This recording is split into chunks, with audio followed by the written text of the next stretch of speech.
একজন লয়ার, একজন অ্যাডভোকেট পাঠাইছিল। আমরাও আসছি এখানে, অসংখ্য সালমান শাহ ভক্ত আসছেন এবং আমাদের বিজ্ঞ আইনজীবী ফারুক সাহেবের জুনিয়র উনিও আসছেন, যিনি মূল মামলাটা পরিচালনা করতেছেন আবিদ। আর একটু আগে আপনাদেরকে বক্তব্য দিয়ে গেছেন আমাদের ওমর ফারুক সাহেব পিপি, ওনার বক্তব্যের সাথে আমি সহমত প্রকাশ করতেছি।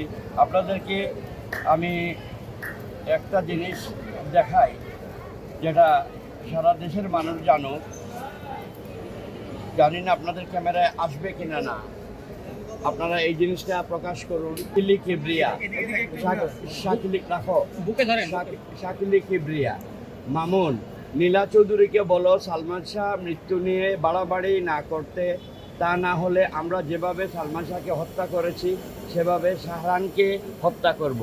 এইটা ডন অ্যারেস্ট হওয়ার পরে এইটা পোস্ট করা হয়েছে।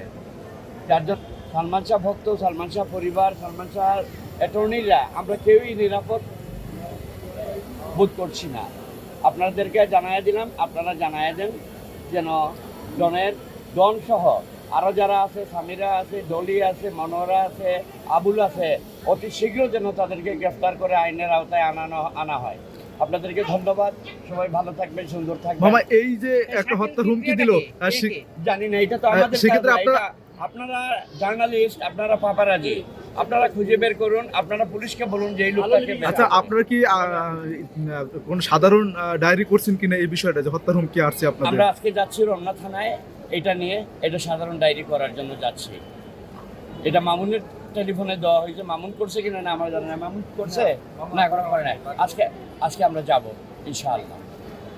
আমাদের আবিদ সাহেব উনি কিছু বলো।